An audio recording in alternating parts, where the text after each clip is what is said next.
I'd like to tell you a little tiny bit about me before we get started.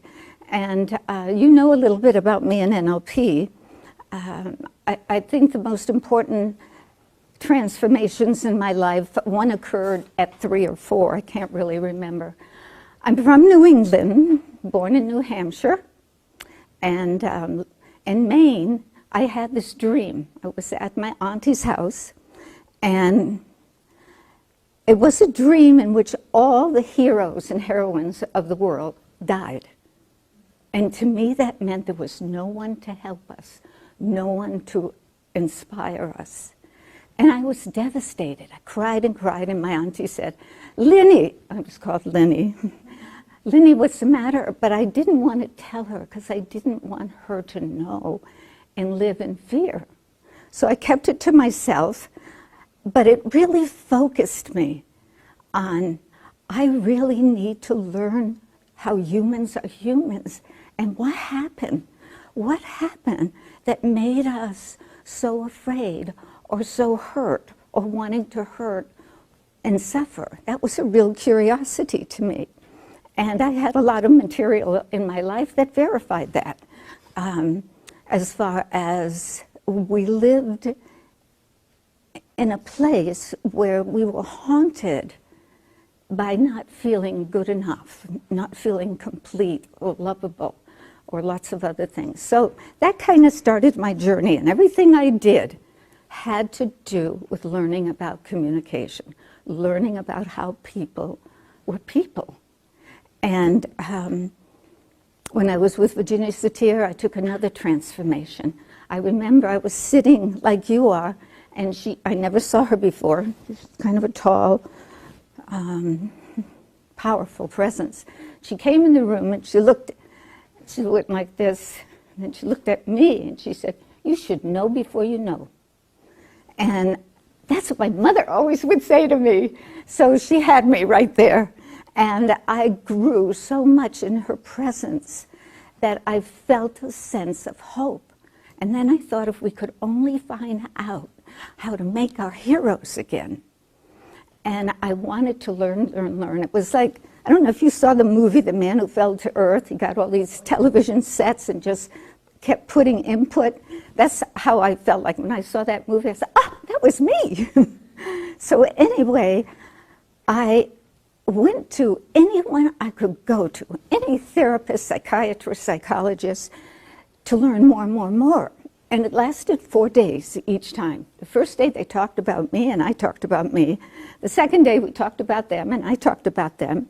The third day they said I was all right, I didn't need any help and go away. And they couldn't charge me for helping them. So I just said, see, I'm fooling you. You've got to know I really need help. And they went, I even went through so many in Connecticut. I went to Boston because I thought, well, there's a bigger city. They'll be more sophisticated. They'll be able to help me. Got the same thing. So along came NLP. And it was such a breath of fresh air because it gave me more of my coding system. It was like I already knew it, but I didn't have it formulated linguistically. And I was very, very inspired, except for this one thing, when they would say, we don't go there. 2 things happened when they said that. I knew there was a there, and I knew I couldn't get them to help me go there. So after the first year of DOTAR, the second year, everyone went their separate ways, and I went with Leslie, and we formed the NLP Center Advanced Studies. And then I bought that and turned it into a corporation. For several years, I had like 8 trainers, but my mind kept going, where's there, where's there? And Leslie and I were going to give a seminar called the Elegance Principle. And it wasn't like elegance of movement and dress, it was more like elegance of how you function as a human. Oh, I'm so sorry. You can sit here if you'd like. Okay. I hope I have a good profile then. And so I said, this time, Leslie, I want to go beyond the maps, because they were still pretty, well, the imprints are real. We are imprinted. And I want to go beyond the territory. I want to go to there. And she said, Lynn, you absolutely will never be able to go there. And I said, how do you know? And she said, because I don't go there. I got so depressed that the human potential would end there, that I sold my business and I went on, well, I don't know, I moved to Mount Shasta, and I thought I went there to maybe recuperate. Later years, I found out I actually went there to die because I felt so worn out, so weary, and back to that dream. And that door closed, but the next door opened. I stepped into that world, and I've been into that world, which is the world of going and getting there. It isn't like a light switch. You're there, you're not there. But in that world, I learned so much more wisdom that had not been revealed. It had been revealed in Patanjali's. Patanjali's was the birthplace of NLP in 700. And what I'm going to present to you today is the wisdom that I found out about being human, and how knowing this can allow you to start to identify yourself in the truth of who you are. Now, we all know you're a body, your mind, and your emotions. Well, those are three separate entities.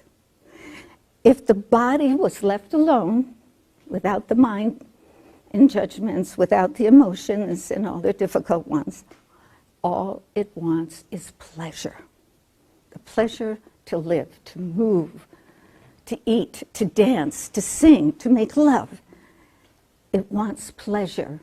Sounds great. That was our natural birthright. Now, the mind, if it was left alone from the difficult emotions and the problems in the body due to the difficult emotions from the mind, all the mind wants to do is change. Change, change, change, change, change. It loves it. And a lot of therapies, they get a big aha, now I know why I'm like this. My mother looked at another man and my father dropped dead and blah, blah, blah. I've got the answer. The mind has a full meal and it's satisfied, but next morning it's breakfast time. And so the mind goes, well, maybe it was that man who purposely dropped dead. The mind just keeps being curious. And then we have the emotions. The intent was, if the emotions didn't have the world of judgment, they would only live in 4 states: happiness, joy, peace, and compassion. We can also add patience and tolerance and forgiveness, but they're like relatives under happiness, joy, peace, and compassion. So that's the way it was supposed to be. We were spirit coming here to experience a body that Mother Nature provided and live in this material world and experience it. But along came a big stick called judgment. And when judgment happened, the states of consciousness that exist in us and are alive and well, but they're hidden now in our conditioning, started to close down. The state of consciousness of our own truth, our own wisdom, not the wisdom put into me. What happened is, in the love of ourselves, we started to shut down our own love, our own wisdom, our own allowance, our own pleasure, our own change for change's sake and the excitement of it, and our own happiness, joy, peace, and compassion. So we're shutting down, yet we have to live in this world that's kind of made up of judgment. And that's another real important thing that no one talks about yet, really exists non-verbally in this world, and that is, I can give you love, and I can take it away. When you live in that kind of cause-effect world, you get kind of messed up. And so you jump outside. What can I do to keep that love? What can I do to be worthwhile? What can I do to be successful? and she gets left behind. My exploration, your exploration of you and who you are gets very, very quiet. However, like I said, as she was shutting down, somebody had to go in that foreign territory. And we created a representative. Just like your representative in your government represents you, but does it really represent you? And that little representation is called an ego. An ego. So the ego developed a personality or a coherency out of this land that was built on the objective consciousness mind. And even the science say, and in the dictionary it says, the objective consciousness mind is not your mind. Is not your mind. It's pretty darn interesting to me. And we're living in that, not your mind. Now, sense the emotions that are real, and by that I mean the ones that support life, happiness, joy, peace, and compassion. Since they're real, the ego, which is like a paper tiger, it isn't real, had to have unreal emotions. And by unreal emotions, I mean emotions that don't support life.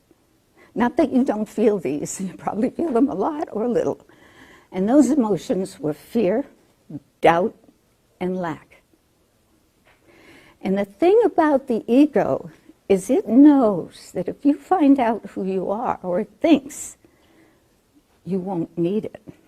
So its job is to keep you in control. Whenever you get too close to that happiness, joy, peace, and compassion, something will happen. The ego wants you to stay the same. The ego wants you to go back to the known. The ego is the no. Do you know a child by the age of 5 hears the word no 80,000 times? 80,000 times.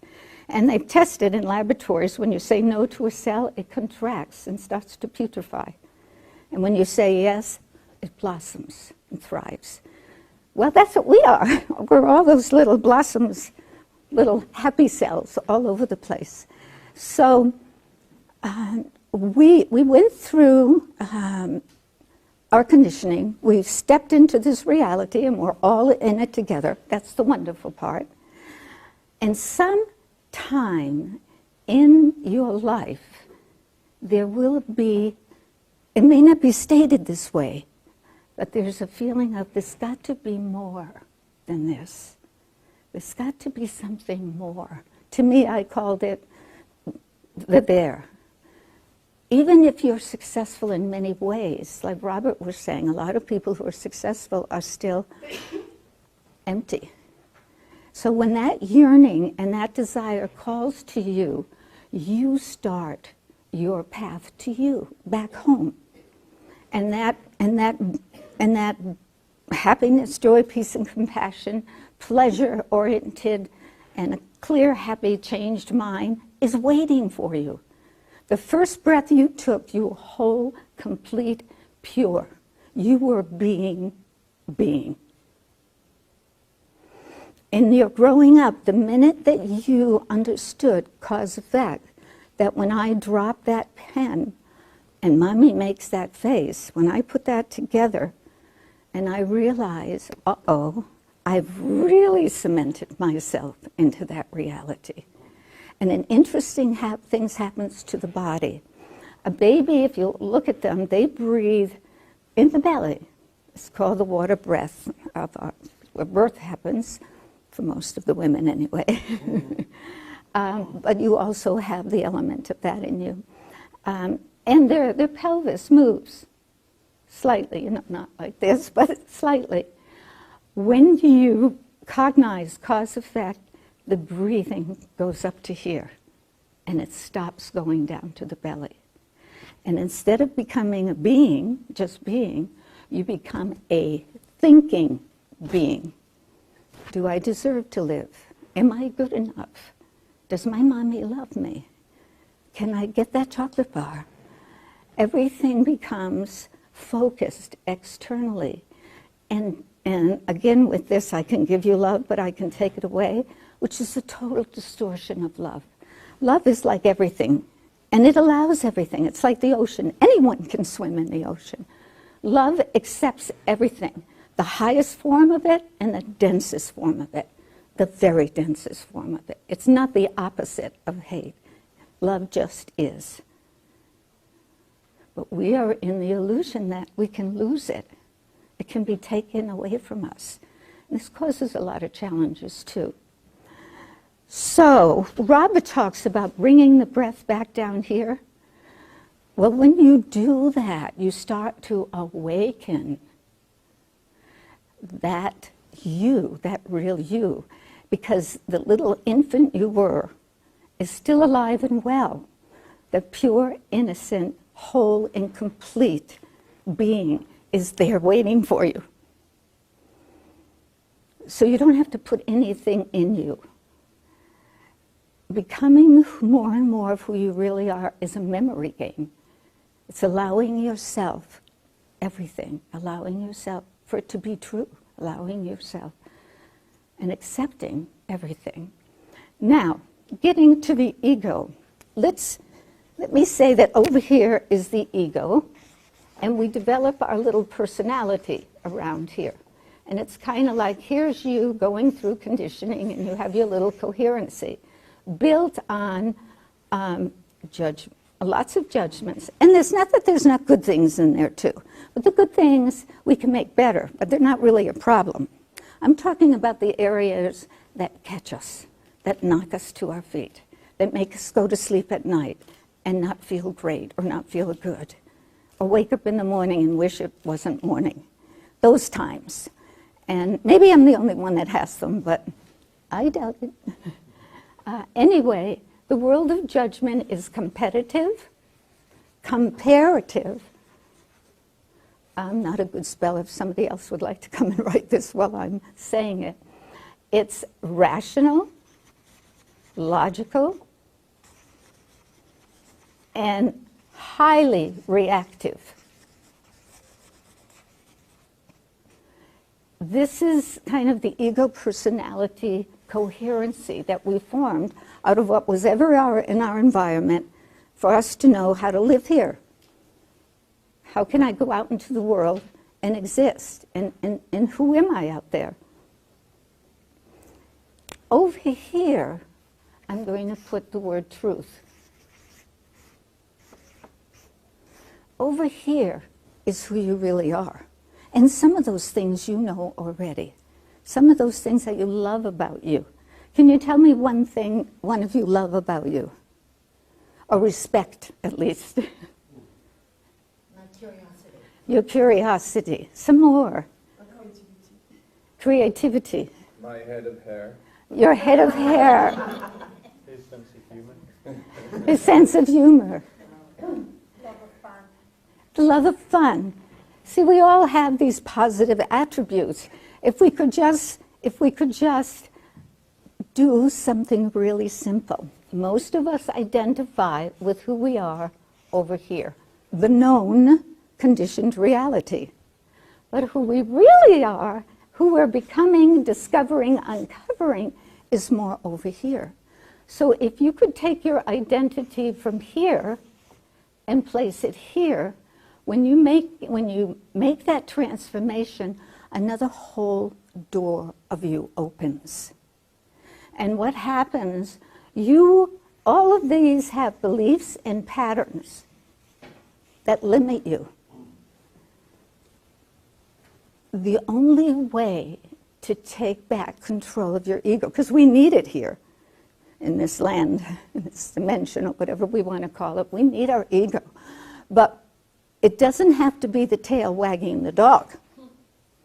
So we've got to make the ego our servant instead of our master. And let's say you have a behavior that whenever you're with a certain kind of man, you feel insecure. Well, right away I would go, that doesn't fit over here. That fits here from whatever happened to you. And so that isn't me. That's a behavior I learned. It was taught to me. It was never me. And I'm going to let it be all right that that's part of my conditioning, but I'm not going to identify that it's me. Do you understand what I'm saying? Because it's really important. Because who I am is over here. Now we have a few clues. You know, I was talking about happiness, joy, peace, and compassion. This is where you really live. And we have another clue that's called pleasure. And the mind that likes to change. But change without expectation. Expectation is over here. I want you to love me. Well, I don't want you to love me that way. I want you to accept me, but I don't want you to do that in the morning or this in the morning. That's all not who I am. And what I say is, thank God it isn't me. Thank God it isn't me. And sometimes I can find myself in the behavior, and right away I can recognize it and go, oh, you live over here. Of course you would do that. Of course you would do that. And it's all right. I accept that because it's there, but I don't identify. The minute you allow and accept this ego, you're in charge because it has no juice, no power, no gasoline. It's just like if your hand is on the ego and I'm fighting my ego, it's just exercising you and getting stronger and stronger. The minute it pushes, it can't get you any longer. That's how you master the ego, by simply allowing it and accepting it. It's your ego. Nobody wants it. You're responsible for it, but it isn't who you are. It's kind of the luggage that you got when you went through conditioning. I think of when we're born, we're like a room of pure light. And that first breath. The second breath, conditioning happens. And furniture moves in. The furniture of you should do that, you can't do that, you mustn't do that. You'll never be able to sing, oh my God, what an artist you won't be.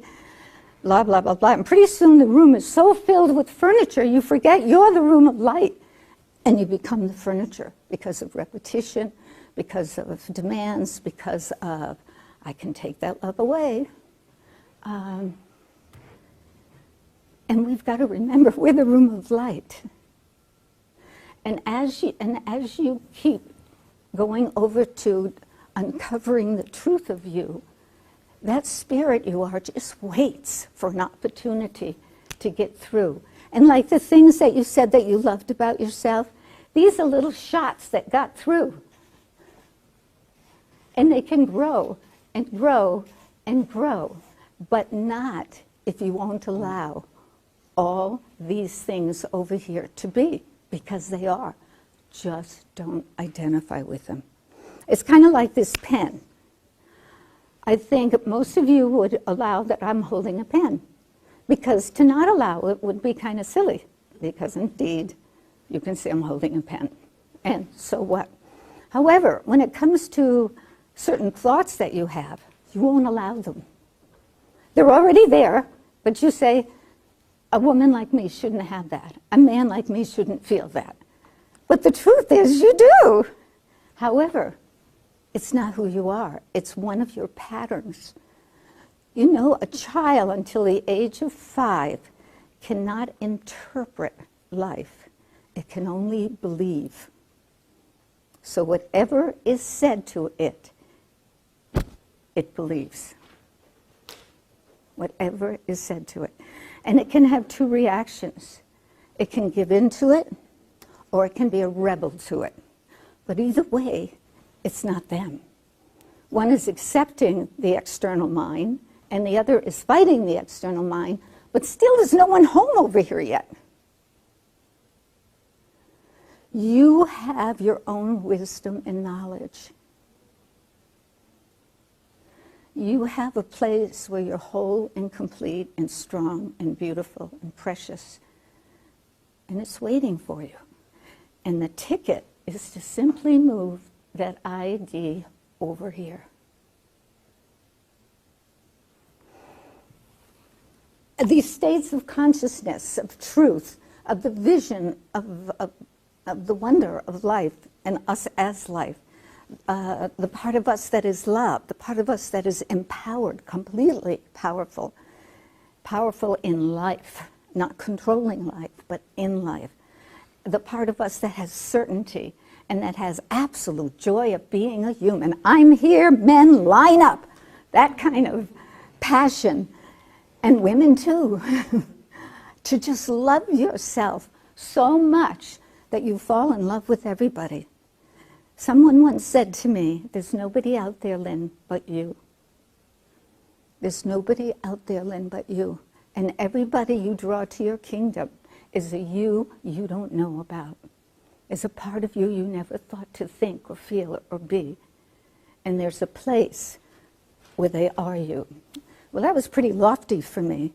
But in my work, I realized, because I was also really curious, people would call me nosy. Actually, I like curious better, but I'll take nosy. And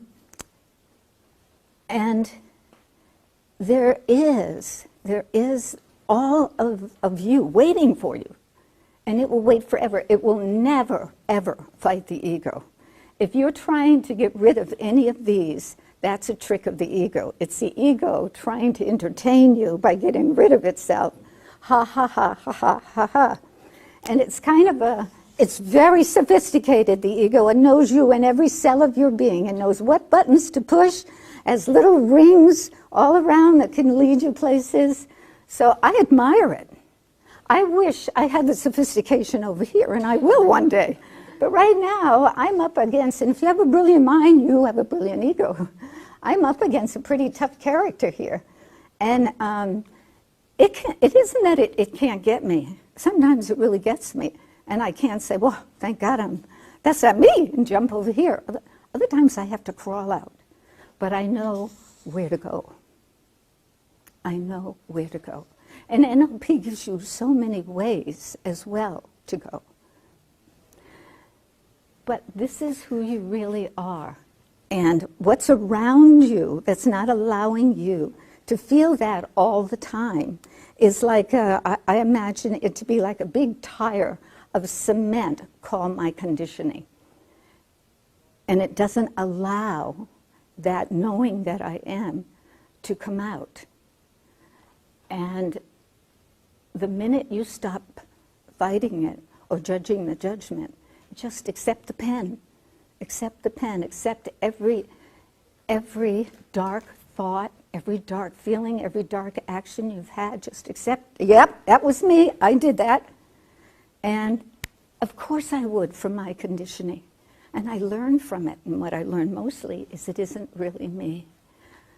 Who I am is pure love, the light. I am happiness and joy, peace and compassion. I am pleasure. And I want everyone who's willing to come along with me. And that's what you are. You're all in service. You're in service from the deepest love that you are. Thank you. Any other questions? Yes. It's a great short story about a man who wanted wisdom. And he was told there was this great master who lived on this high cliff. And so it took him 10 years to get there. And he said, I want your wisdom. And the man said, there's only love. So the guy went and, he thought he got it. And so he wanted higher wisdom. So he found out the guru moved to a higher mountain. Took him 20 years, lost his arm on the way, really pretty treacherous journey. Was sick a lot. But he finally crawled to his great wisdom master and said, I'm ready. I'm ready for the ultimate truth. And the guru said, all there is love. And he said, are you kidding me? I just been 20 years and I lost my arm, and you're telling me the same thing you told me 20 years ago? And the master said, truth don't change. The good side of the ego is if you want to go down 60 feet in the water, you better have the gear on. Well, we're 60 feet down in the water, and the ego lets us survive here. And it can serve us. But right now, as I said, it is the tail wagging the dog, only because we won't allow and accept it. Just like, think of this pen. Whenever you go, okay, I could accept a pen, but to accept that about myself, that I did that to her, that I said that to them, yeah, it's a pen, it's a pen. And of course, there's feelings. I'm not saying that it's wham, bam, thank you, ma'am, and you're on the other side. But the biggest transformation you can make in your life is to just move that identity over here and stop the fight. And when you see the fight, though, I'm fighting again. Now, I have a pattern. It's getting less and less. I'll share with you. And that is when I do something that I think is really top drawer. It's really, really, I'm so glad and so proud I was able to do it. I can know that one of my little octopus's legs is out to get me, called, oh, you think you're so great? And I will create somebody to say something that will just demoralize me. And that's pattern. It's a cutie. It's a cutie. And you know, it happened one day, and it took almost 2 days for it to happen. And when it happened, I try to make fun with the ego, and I said, holy cow, what took you so long?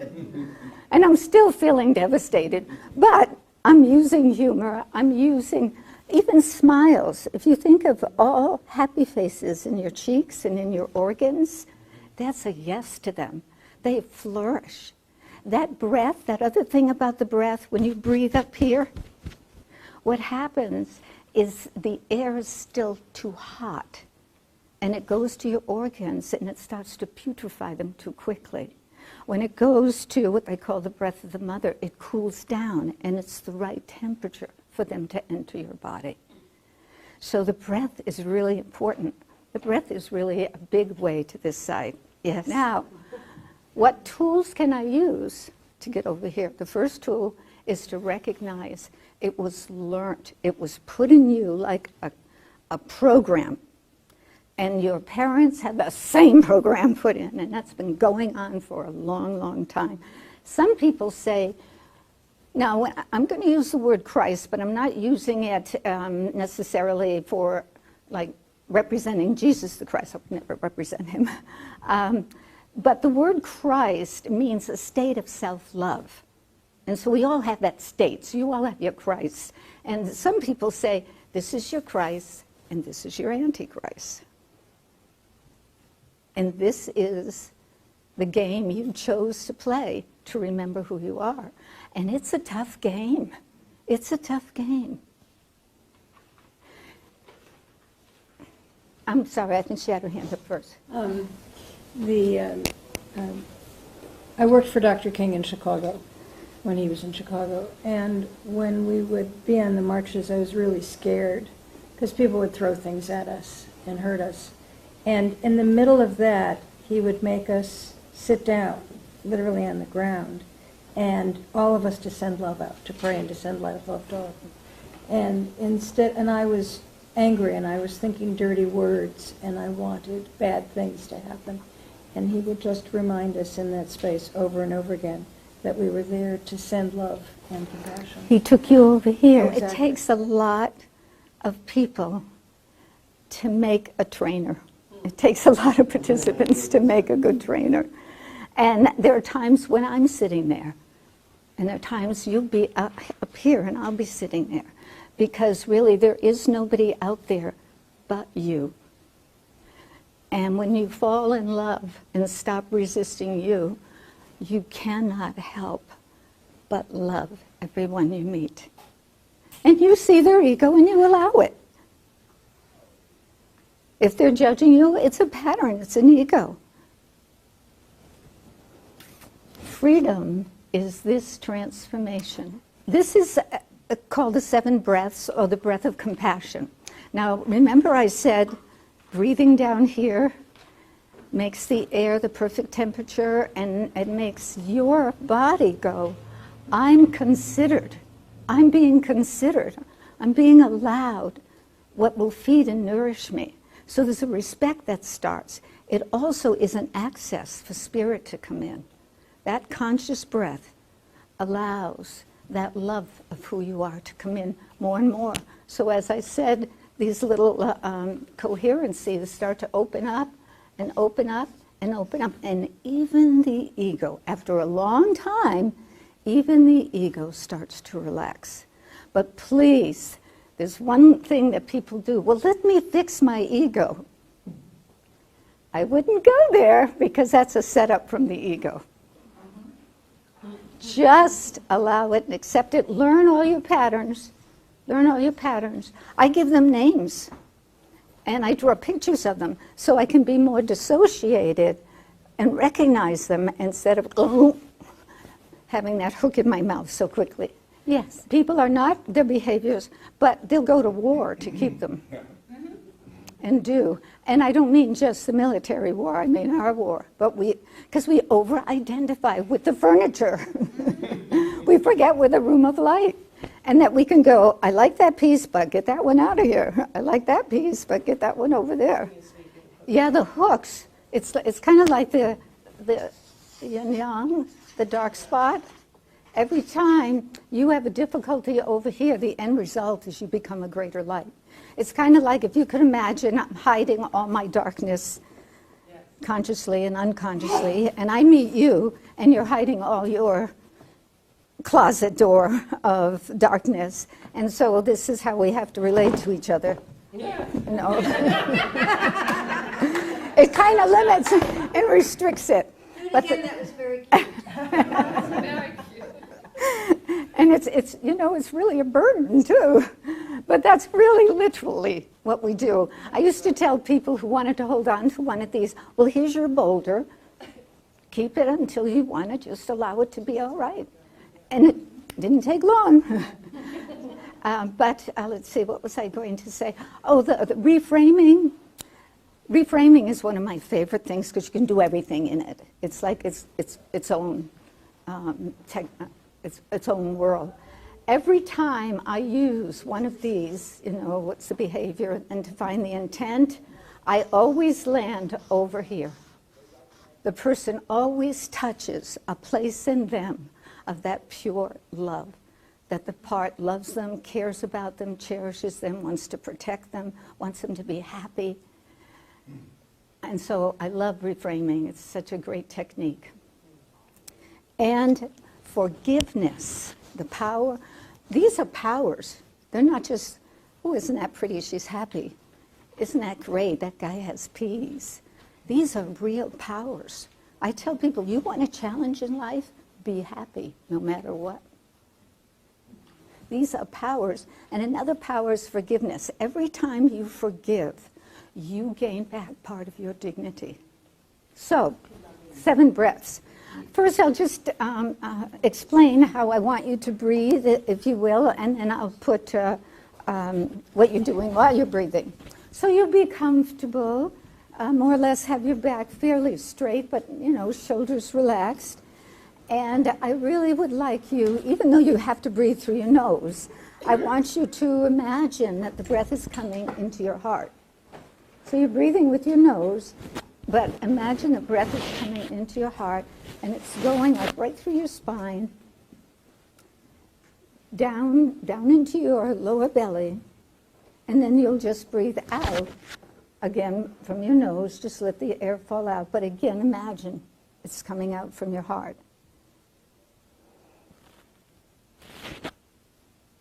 You got that part? And some of you might have a hard time breathing to your belly, so feel free to use your muscles at first to get that breath down there. So now what I'd like you to think of is making some kind of a little container. It can be very utilitarian or very fancy, but a little tiny box or container, and place that gently inside the lower belly. into the area of the water breath. They call it the place of the mother, the water, the ocean. So that's going to be your little box, little magic box. All right, and what I'd like you to do now is to imagine right here between your eyebrows to look out. Put your hand there and your hand on your heart, and then make a pyramid, and this will be the point. Just have your hands go out until they meet. And that's about where I'd like your focus to be at that point when you're breathing out. All righty? You can relax your hands. And what I'd like you to see in that little point is a golden pyramid, kind of all lit up like it's a liquid. And you're right in the center of it. And just picture the symbol of a Buddha. But the Buddha's you, and you're right there, just kind of hanging out. Okay, so the breath in, you're going to focus on putting something in that little box. And the breath out, you're going to go looking at that pyramid with you, Buddha, inside of it. So that's the technical part.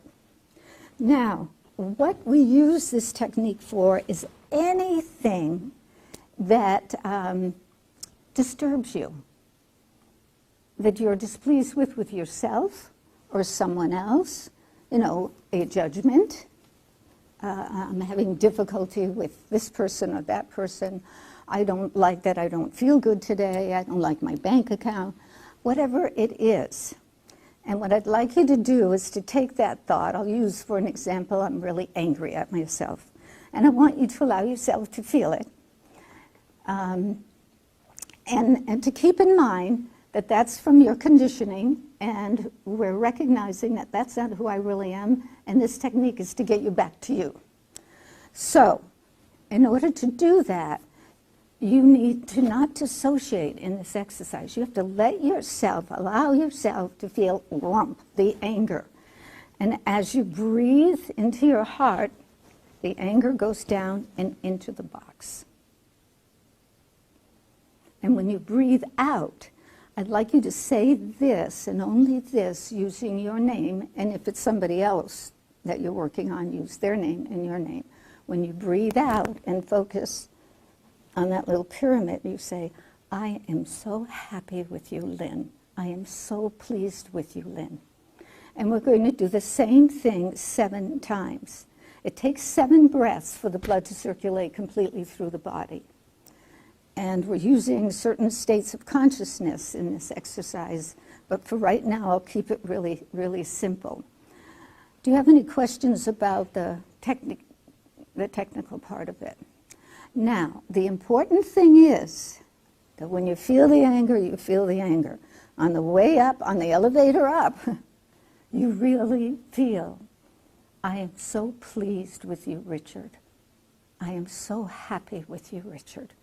You really allow yourself to feel that to the extent of your experiences, with the passion, all the passion that you can muster. You may have never said this to yourself, by the way. I am so happy with you, Patricia. I'm so pleased with you, Patricia. And you do that 7 times. You let go of that, go back to put it in the box, and exhale to the pyramid. I'm so happy with you, Lynne. I'm so pleased with you, Lynne. Breathe in, put it in the box. And you do that 7 times. Do you understand how to do it? Okay. And at the end, just think of something that makes you happy. Okay? So start on your own, because you'll all have a different intake breath and external breath. But think of something that just is a nuisance or a challenge or a difficulty or makes you uncomfortable. It doesn't have to be the worst thing that ever happened to you in your life. And then start. Have it go through the center of your spine, into the lower belly, into the box, the grump. And then I am breathing out the exhale. I am so happy with you. I am so pleased with you as the breath comes out of your heart. And if you're finished, just think of something that makes you happy.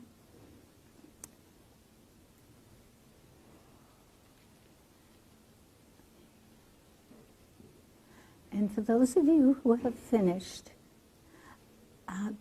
if you would go back to that original thought that was uncomfortable, see how it's different or not.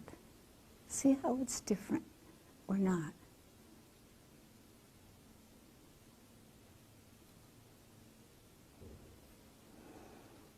So, would anyone like to tell me what happened when they checked in to the original discomfort, if it was different or the same? I think the big shift, letting go of the anger about the behavior, then led to a shifting into loving the connection. One aspect of it was wanting to read everything on the internet about everybody. You know, that was this addiction I had to information. Uh-huh. And then seeing that actually that came out of love for all these people, even Donald Trump or whatever it is that I'm fascinated by. And then, wow, you know, I can actually love all those. I don't have to read about everybody, you know. So there's an expansion of the self in a sense. That's great. That's great. And sometimes you have to do maybe 8 or 9 breaths. But somewhere along the 7 breaths, you start to feel a shift. Like you go down into the box and you might forget exactly what you were putting in there, or it might get gotten confused, or you might be putting, I'm happy with you down there. And that is great because it indicates a shift is happening. Yes, this technique really, really works. It's like the goose that laid the golden egg. It can change anything. And what you're using that I don't have time to tell you, you're using parts of your body that have a consciousness that's been waiting to be used that can help you. And I am so appreciative that you came to listen to me and that you allowed yourself to let me in. No one can ever do anything greater than to give you themselves in a moment, their attention and their time. And I'm very grateful and I feel very humble, very appreciative. Thank you. Thank you.